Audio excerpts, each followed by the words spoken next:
Can you hear me well? Good. Good morning. Bonjour, buenos dias, bon dia, sabah al-khair, boker tov, brich sfara. I ended up with Phoenician and Aramaic. And I'm not here to talk to you about Solomon Brothers or investment banking or NGO work in Lebanon. I'm here to talk to you about your heritage. And if you, it's very possible that you will leave this room in about an hour's time completely bored and really thinking, wow, thank God he's done. Or you're going to leave thinking, oh, you know, now I have something to be proud of. And it is about ancient history. It's not about geography, but it's about ancient history, and it's about languages. I want to start with going way back, 3,000 years BC. 3,000 years BC, the city of Byblos was already inhabited. It had already been inhabited for 7,000 years. It is the oldest city in the world. Some other cities, namely Jericho and Damascus, claim that title, but there is really no way to verify, except to say that Byblos has given the world its religion. The god El was the supreme deity of Byblos, and El has become Allah, and El has become the El of the Hebrews, like in Israel, Gabriel, Daniel, and El has become the God we know today in our culture. So Byblos has contributed to our concept of religion from the very beginning. It has also, 3,000 years ago, started sending expeditions, sailors. You know, the Phoenicians were famed mariners. And these sailors were trading goods around the Mediterranean. And one of their main colonies was on Crete, on the island of Crete. And there was the Minoan people living on Crete. And they had a problem at some point in time with the succession of their kings. And they asked the Phoenicians, who were having a colony on their island, to please come rule them so that they don't fight each other anymore. And the Phoenicians' rule of Crete created what we know as the Minoan civilization. The Minoan civilization was the precursor of the Greek civilization. I will jump forward. Can you still hear me well? Okay, good. I will jump forward and say that the Phoenicians became the major traders between Egypt and the rest of the world. When the King Khufu wanted, or Pharaoh Khufu wanted to build his large pyramid, after several failures that the Egyptians had at building pyramids, he asked the Phoenicians for help. And it was the Phoenicians that already had connections to the Maltese, because they had already visited the island of Malta. And Malta had famous stone makers. Actually, the Maltese had built temples way before anybody else, made out of stone. And they brought the Maltese architects to Egypt to build the first successful large pyramid, which was the pyramid of Khufu. It's the largest one. The Phoenicians contributed to the building of the Temple of Solomon. Solomon asked the king Ahiram of Tyre to help him build a temple. And you know, the Temple of Solomon is the most sacred building in Jewish history. The Western Wall, where the Jews until today go to pray, is the only surviving part of the Temple of Solomon built by the Phoenicians. The Phoenicians have contributed to many civilizations. They have contributed to bringing the world closer together. It was the first maritime empire in history. before England could say that the British Empire, that the sun doesn't set over the British Empire, already the Phoenicians had, thousands of years before, an empire, a maritime empire. It stretched from Morocco all the way to Lebanon and every area in between. This is Phoenicia in Lebanon, and the Phoenicians had colonized this area here, and they had colonized Cyprus. They had been in Crete. They were trading with the Egyptians, but their sea routes took them here to Carthage. Carthage, Kart Hadasht. Kart Hadasht means the new city. So this was the New York. This was the New York of Phoenicia. And it became the largest and most important city of antiquity. It rivaled Rome. It fought 3 Punic wars against Rome. And the defeat of Carthage in the Third War was the beginning of the Roman Empire. That's how Roman Empire was built. It was only, the Romans were only able to build the empire after defeating the Carthaginians. Famous general of Carthage is Hannibal, whom you've all heard about. So Carthage, and then all this coast of northern Africa, down here to Mauritania, they colonized most parts of Spain, creating cities like Cadiz, which comes from the word Phoenician word Kadesh, means the saint, the holy city. Cities like Malaga. Malaga means comes from the word Phoenician word Malacha for sailors. It was the city of sailors. They also went all the way up to here to Wales to mine tin.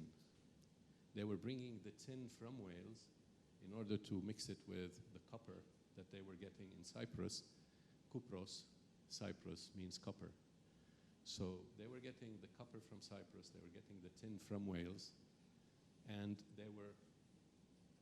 tin gave Britain part of its name, Britain. Tin is because of the tin. So they were getting it here and mixing it to make bronze. They were making bronze, they were making the best glass. They did not necessarily invent glass in the pure sense, because glass had already been formed in Mesopotamia by the Sumerians by burning sand, melting sand.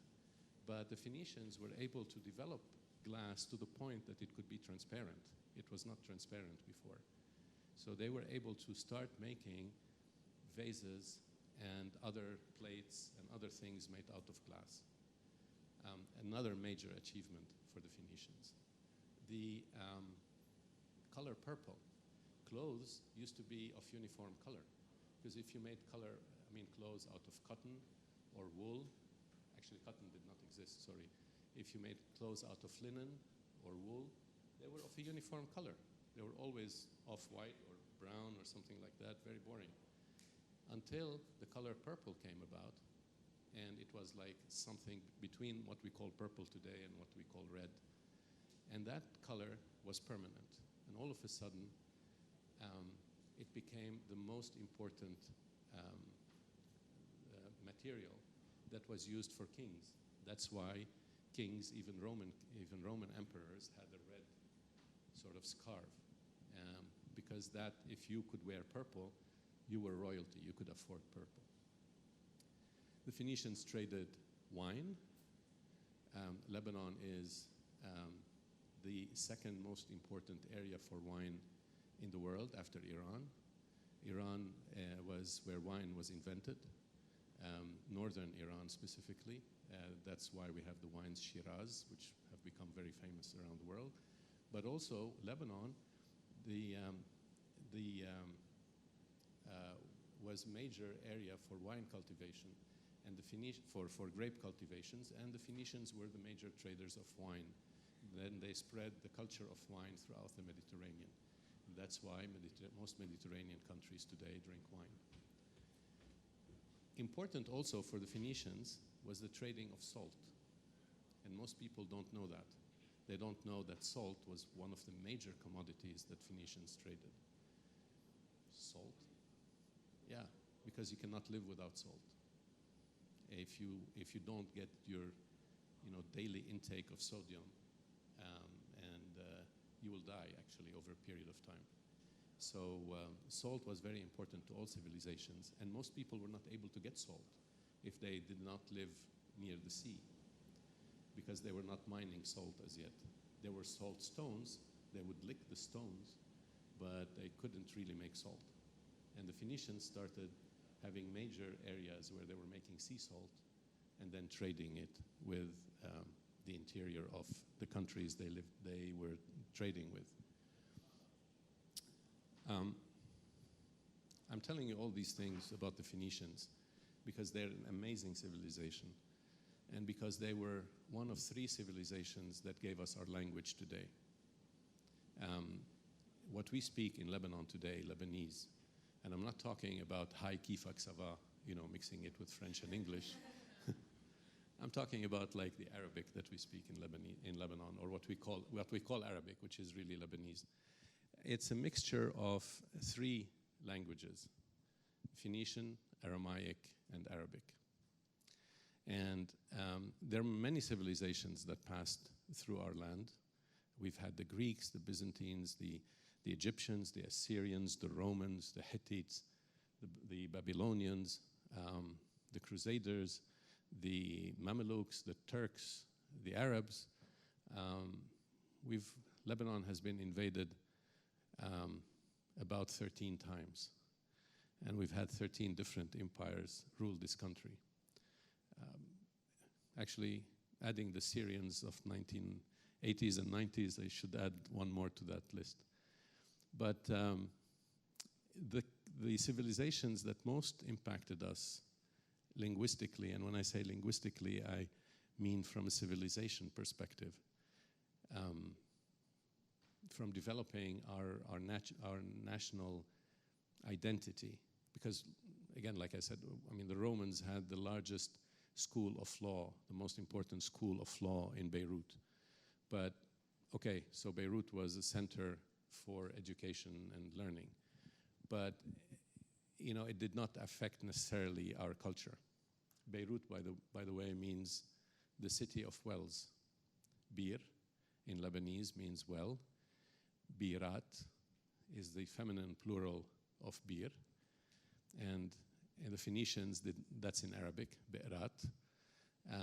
But the Phoenicians, instead of saying at, they used to say ot, like the people of Tripoli today. They speak, instead of a, they say o. So it was Beirut, and Beirut became Beirut. Jbel, I was talking earlier about Byblos. Very interesting city. I don't know if you've been to Byblos. Today you're going. Okay. So Byblos is interesting. It means, in Lebanese we call it Jbel. It comes from 2 words, Jib, which means well. A very deep well is called a Jib, or in Phoenician, Gib, because the Phoenicians spoke like the Egyptians. Instead of saying J, they said G. So Jib, well. El is the god El. So Jbel. Jbel is Jbel today. The other word for Jbel is Byblos. Byblos gave its name to the Bible. And how did a city called Jbel, how does Jbel get to be Byblos? Well, the Greeks, instead of saying Jbel, they used to say the city of paper. And there was no paper in Jbel. But the Greeks didn't know that, because the Phoenicians always guarded their secrets. They never told anybody where they were getting their goods. They never told anybody where they would get the salt, for example. Their salt areas where they were producing salt were secret. The reason is that if somebody knows where the salt is, where the salt pools are, they would go and clear the salt and take it away while it is still drying. So they didn't want anybody to know. They didn't want anybody to know where any of their goods came from. And they used to get the papyrus from Egypt. And the papyrus from Egypt, they would sell to the Greeks. And the Greeks, but they, instead of saying papyrus, they would say something like Babyrus, and then it ended up being Byblos for the Greeks. Anyway, I'm diverging, but the most important gift to mankind that our land has given is the alphabet. And the Phoenicians created the alphabet.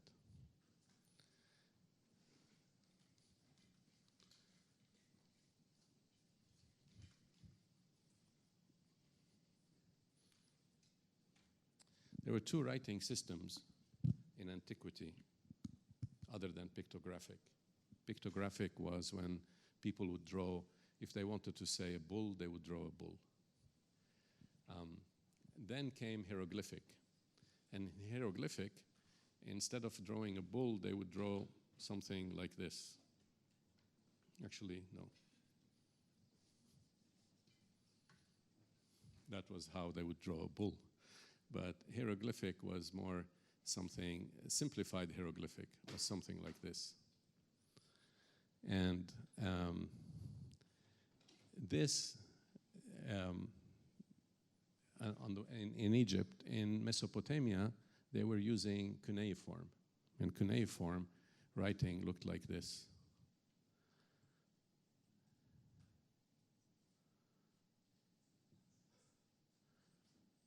I'm inventing whatever, I don't know what I'm writing actually. Hopefully it's not some insult in cuneiform.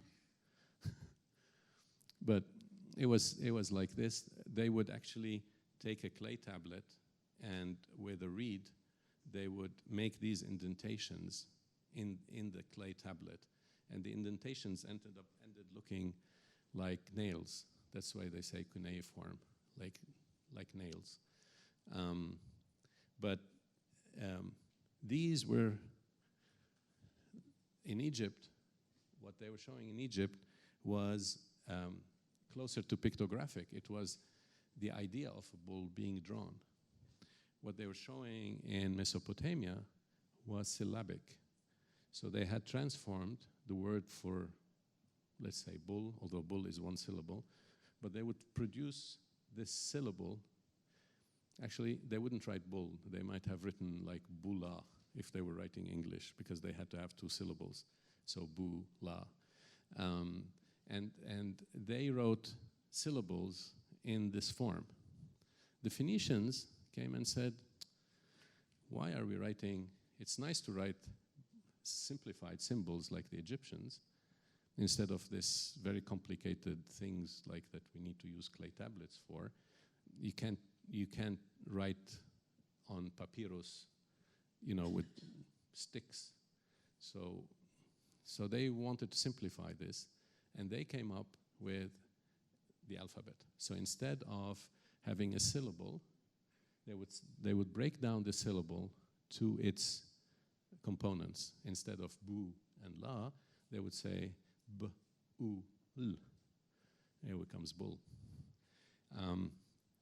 Now, to write this alphabet, they had to take some forms for the letters. And the first letter they came up with was this one. I don't know if you can see it, because this pen is not writing well. But this is the first letter they came up with. It's Aleph. Aleph means bull. Actually, it doesn't really mean bull. It means a domesticated animal. Aleph, in Arabic today we say alif. Aleph means domesticated animal, symbolized by the bull or the cow. And you can see how this looks a little bit like a bull, even though I'm not very good at drawing. But I'm good at writing the alphabet. So this is Aleph. In the East, the Arameans took this Aleph and they wrote it like this. And this Aramean letter has become the Hebrew alphabet. And in Hebrew, this is how you write Aleph. The Arabs took this and they made this out of it. And this is what we call hamze in Arabic. Usually, it's not written alone. It is written on top of what we call an alif. So, but really, this is not the alif. This, what in Arabic we call kursi al-alif. Even though today, if you say alif, people will not remember this one. They will remember the lower part. The Greeks took the alif and they wrote alpha out of it. And the Latins, the Romans, kept it as alpha. However, the Greeks, under the influence of cursive writing, also wrote alpha like this. And this alpha and this alif, you can see how they are the same.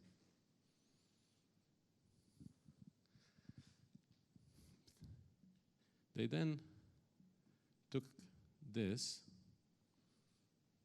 and called it Beit. Beit means house. And in Aramaic, they did it like this. And in Arabic, it became like this, inverted. And these guys wrote it like this. And the Latins wrote the B. You can go through every letter of the alphabet and do the same thing.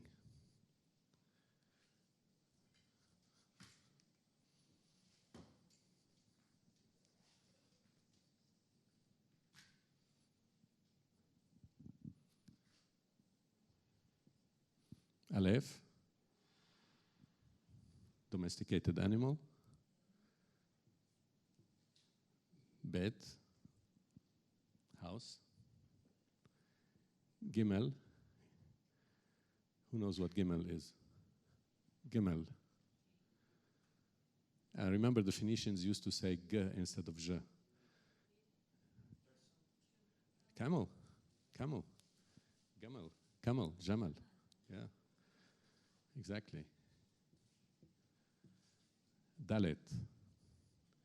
Dalet means door in Phoenician. It's actually, literally, it means entrance. It's where you enter from. Alpha, beta, gamma, delta, aleph, bet, gimel, dalet. He.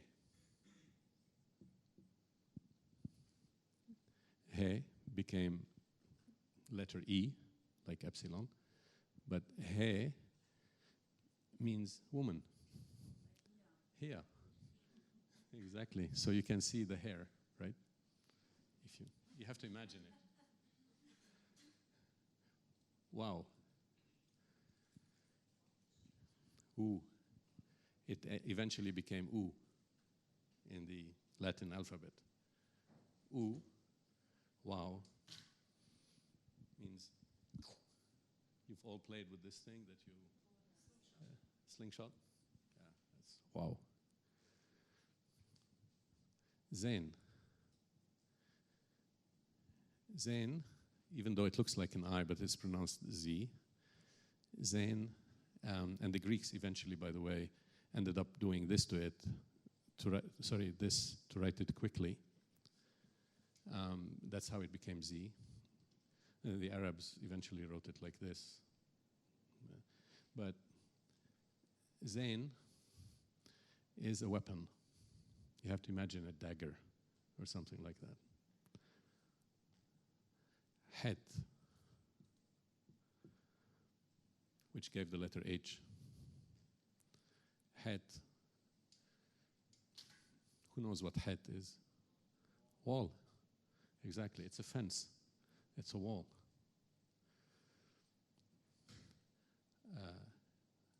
Ta. Ta means it is a, ta means it's like a shield, okay? It eventually gave rise to the letter theta in Greek. Yod. Even though it looks like a Z, it's pronounced E, and the E is Z. Yod, who knows what Yod is? Yad, yeah? No, well, yeah, not that. Hand, arm. This is the shoulder and the arm. Yod. It eventually gave rise to two letters, I, and if you imagine this, twisted a little bit, Y. Sort of this way. And in Arabic, it became the Ye.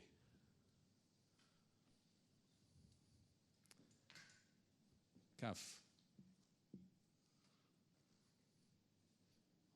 Palm, yes, kaf. Kaf means this. Oh, واحد بيضرب كف يعني. Slap them on the face. Kaf. Kaf became K, of course. Lamed. Lamed is a goat, meaning it's like a stick that has a thing at the end like this that you can catch things with. It's a hook. It's a hook. Okay, that's the letter L. Mim. Plural in Phoenician is made with adding im. In Lebanese, we add in. Masalan, we say, what can I think? In Lebanese, we add in. Like, Fsatin. Fustan, Fsatin, thank you. In Phoenician, they add im. So when you say mai is water, mayim is waters. So mim, mayim. It's symbol for waters. Nun means food. Don't ask me how this symbolizes food. I don't know. Whatever they were eating, they were calling it nun. But you can see the sequence of the letters is still the sequence we use today. K, L, M, N. Who was Kalman? Sin. Actually, it's in Phoenician samek. Who knows what samek is? Fish. Yeah. Ain. I. Pe or fe. Fe, in Old Arabic, we call it fam today, or tim. Fe, pe means it's the mouth. Sade. Sade is bitsayad, yani to hunt, to fish. They would have a stick, and with the stick they would hit an animal or spear a fish. So this is the arm, and this is the stick. Qaf. Qaf means, in Lebanese today we say qafa or afa. It's the back of the head. So it's the head seen from the back. Resh. Resh means ras, so it's a head seen sideways. Shin is sin.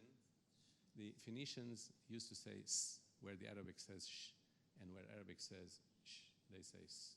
So it's the opposite. So shin is sin, yani sin. And by the way, in Arabic, this became sin, and then in order to mix it with the Phoenician shin, they would put 3 dots on it.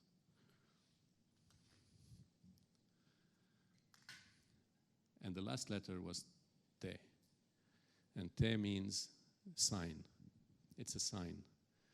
Interestingly, this sign became the sign of Christianity. So this is the Phoenician alphabet. I don't know how much more time I have. I think I have time. So I will continue. But I want to make sure before going on that I have not forgotten anything else I want to tell you about the Phoenicians.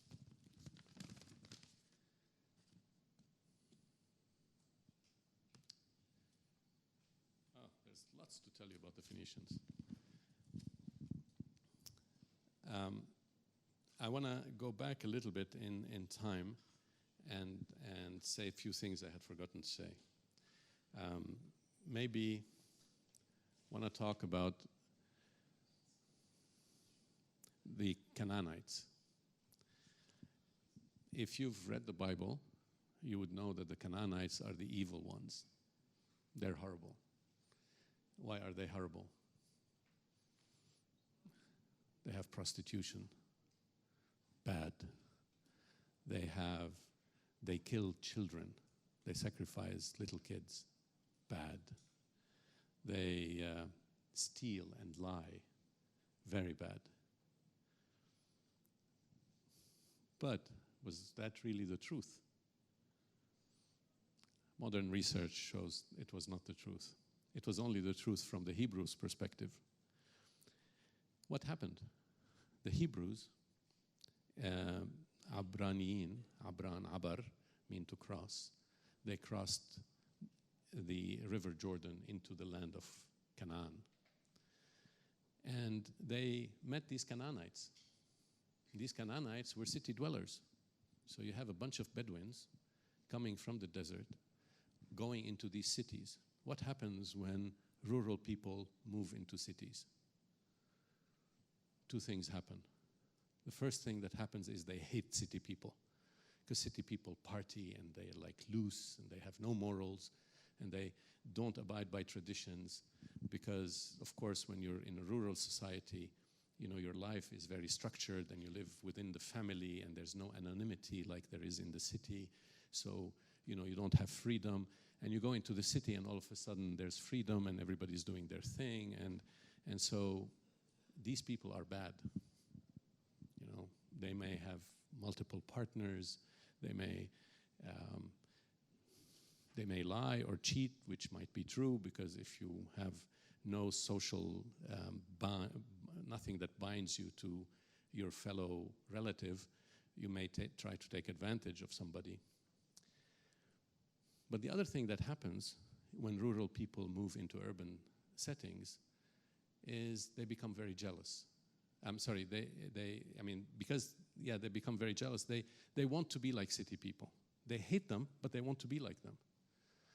So they adopt a lot of the things that city people, you know, have all the time, thinking, I'm not letting go of my rural culture. I'm taking what's good of the urban culture. And one of the things they took from the Phoenicians was, Phoenician and Canaanite is the same thing, by the way. The Phoenicians, the Canaanites called themselves Canaanites, and the Greeks called them Phoenicians. Why did they call them Phoenicians? We don't really know, but speculation is that Phoenician is related to the word red in Greek, and they were called the red people. Whether they were red people because they were usually tanned after, you know, days and months at sea, or whether they were red people because they traded red purple, we don't know. But so the Canaanites were the Phoenicians. And the Hebrews, they come into the land of Canaan, and one of the things they take is the language. So Hebrew, what is called Hebrew, is really Canaanite. And this is something that we have difficulty saying when we have issues with Israel, and you know, they speak Phoenician, we're Phoenicians, and so it's a bit problematic, but it is reality.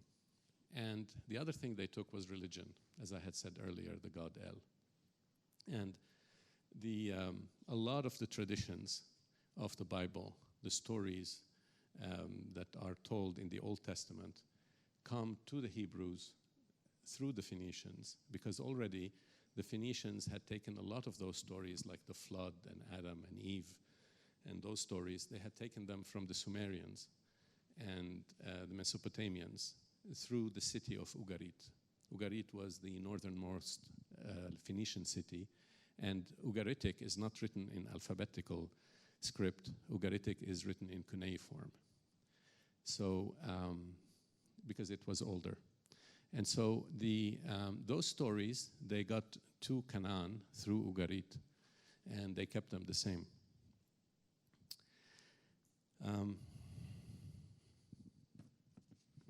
Another bit of trivia. How did the Phoenician alphabet go to Greece? Well, Herodotus tells us that the Phoenicians, what happened is that Zeus is Deus, or Zeus, as you would say in English, is Deus, Dios, yeah, is Deus. He transformed himself into a bull because he had gotten very enchanted and very much into a princess of Tyre called Europa. And he transformed himself into a bull and kidnapped Europa. In Lebanese, we would say Europa. He kidnapped Europa and took her to Greece. And her brother, Cadmo, or in Greek, Cadmus, and in English, Cadmus, Cadmo went to Greece looking for her. Herodotus tells us that when Cadmo went to Greece, he interacted with the Greeks and he taught them the alphabet. So Cadmus is known in history as the first teacher. Another thing about the Phoenicians first. So the first teacher in history founded the city of Thebes in Greece, and it is a neighboring city to Athens that eventually gave rise to Athens as a city. Thebes is inland, and Athens is on the coast. Thebes means, actually, it's a Phoenician word, is Taba. Taba means good. It's the good city. And there's another Taba in Egypt, also by the Phoenician or the Canaanites that were living in Egypt. So, anybody from Mexico here? Oh. Hola, ¿cómo están? You would know that in Mexico, there is a statue for Cadmus in Mexico City. And if you haven't been, I really advise you to go see it because it's a beautiful statue. It shows a stele, like what do you call it?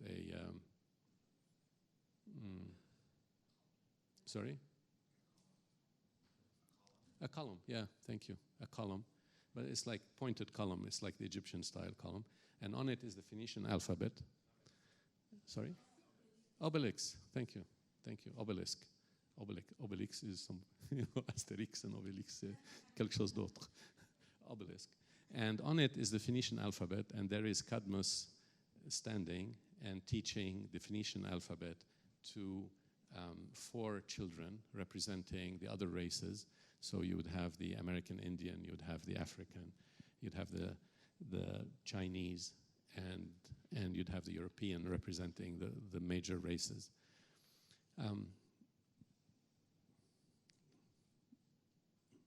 Europe, Europa, comes from Phoenician Arapa.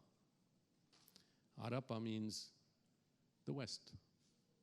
Actually, it still exists in Arabic today. In what today we say Gharb for the West in Arabic. It's written with Ain, Re, Be, and we put a dot on the Ain because now we pronounce it Gh. But it is originally in all Semitic languages, it's Arab. And so, Araba means the West to the Phoenicians. The name of the continent of Europe just means West because they sailed west. Cadmo means East. So the brother of Araba was Cadmo, and he was the East. And East and West, when East went to the West, East taught the West, actually not only the alphabet, but a lot of the civilization as well. The Chaldeans, the Akkadians, who used to live in Mesopotamia, who were also Semites, also used the same word for West. But the Western people for them were not Europe. They were the Arabs, Arab. So the word Arab and the word Europe is the same. It just means West. It just depended who, who's west? West to the Phoenicians was Europe, west to the Akkadians was the Arab.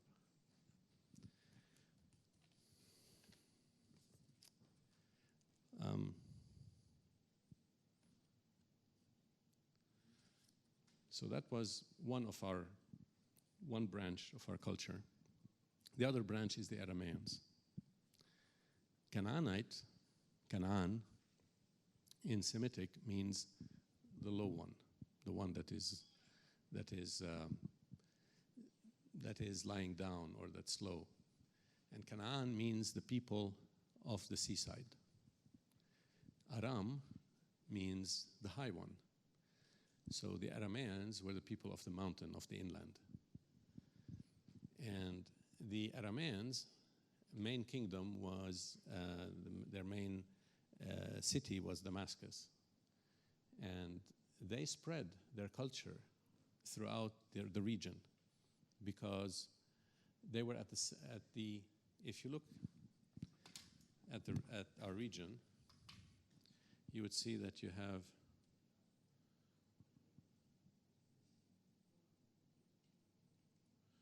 if this is Mesopotamia and this is Egypt, the two main civilizations of antiquity, where they were interacting was always here in our area. That's why they fought all their wars here, whether it is the Babylonians, the Assyrians, or the Akkadians here, or whether it was the Hittites who lived here. They were fighting with the Egyptians here, and sometimes even with Arab tribes or Hebrew tribes that came from here. So everything, all the interaction was taking place in this land. And so the Aramaic language became the language, the international language. When these people wanted to talk to these people, they needed a translation which was available here, and eventually they learned this language. Aramaic became not only the language of the region.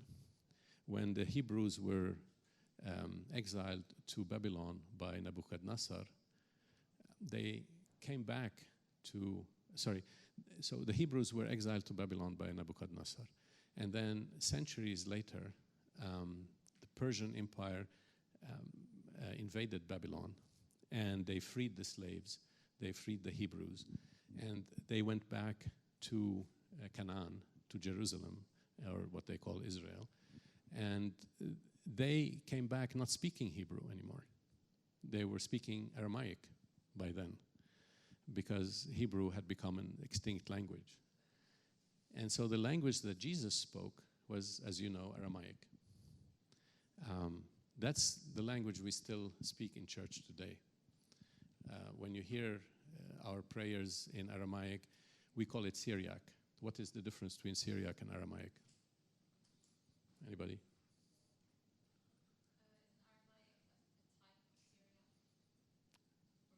Vice versa. Excellent. Syriac is a accent of Aramaic. So Syriac means from Syria. It is from northern Syria. And there is also what is called Palestinian Aramaic, which was spoken here and in Palestine. And there is Mesopotamian Aramaic, which was spoken in Iraq. The difference between Palestinian Aramaic and Syriac Aramaic is that it's just the accent and the pronunciation of certain letters. The A of Aramaic becomes O in Syriac. The P in Aramaic, Aramaic had P and F, and Syriac mostly, at least in our part of the world, ends up with only F. It had Ge and Re, and usually we end up with Ge. So, I mean, minor details. So Jesus spoke Aramaic, spoke Palestinian Aramaic. We still see it in our land today. The Aramaic words that we use in Lebanon are not Syriac for names of places. So we don't say Bikfayo, we say Bikfaya. We don't say, well, let me see. I have to remember sometimes towns' names. My town is called Beit Shabeb, and we say Beit Shabab, we don't say Beit Shabob. Some people think it's Arabic, but it's not Arabic, it's Aramaic. It means house of the neighbors. I'm digressing again. What I want to say is that who knows prayer of our Lord in Aramaic? Anybody? Who knows anything in Aramaic? Something you remember from church? Whatever, yeah, you could? Qadisha, yeah, means? Holy Valley, exactly. And we say Qadisha, which is Palestinian Aramaic. We don't say Qadisho, which would be Syriac Aramaic. Okay, you want to hear the prayer of the Lord in Aramaic? Yeah? No? Well, I don't remember, but my mother says our Father, Abuna Bishmayo. Abuna Bishmaya. I don't know the whole. Say No. I don't remember it very well. Okay, how about B'Shem Abo, Wabro, Ruho, Kucho. Amin. B'Shem, in the name of. B'Ism, B'Shem. Abo, Father, Abba. B'Shem Abo, Wa, meaning and. Bro. Bro means son. And Ruho, Ruh, spirit. Kucho, Qaddis, Addis, Kucho. Amin. B'Shem Abo, Wabro, Ruhot, Kucho, Amin. It's very easy to learn, actually. So if you speak Lebanese or if you speak Arabic, and you have some interest in old languages, try to learn it. It's not difficult at all. If you speak Lebanese or Arabic, it's not difficult at all. Okay. بيومها دقدوم حشوديلي معبد حيه نساب اللحمو بيداو لحمو is bread like lahm flesh لحمو بيداو بإيدو قديشوتو قديسة holy وقصو يعني cut it وقصو وياب is in classical Arabic gives to تلميذاو لتلميذو تلميذاو كادومار and he has ordered or he has said. So you can see how it's very, very simple to learn. أبونت بشمايو نتقادى ششموخ تيتي ملكوتوخ نهوي صبيونوخ أيكنوت بشمايو أوف بأرعو هبلا لحمو تسنقونا يومنو وشبوك لن حوبين وحطوهين أيكنو دوف حنان شبقن الحيوبين ولو تعلن النسيونو إلو فصون من بيشو ما طول الديلوخ ملكوتو وحيلو وتشبوحتو العلم علمين أمين. So this was our father in Aramaic. There is something else I wanted to tell you about the Aramaeans, which is that Aramaic became the international language of an empire. It became known as Imperial Aramaic. Which empire adopted Aramaic as its official language? Sorry? No? Not the Assyrian Empire. A big empire. The Persian Empire. The official language of the Persian Empire that stretched from India all the way to Egypt and Greece. The official language of the Persian Empire was Aramaic. Am I ending? Yes. Okay. Okay. No, let me see if there's. I will end up by saying that these three cultures, Aramaic, and I would have liked to tell you more about it, Phoenician, which is amazing, and Arabic, which I didn't go into because you already know a lot about, gave us our language and gave us our our identity. Thank you.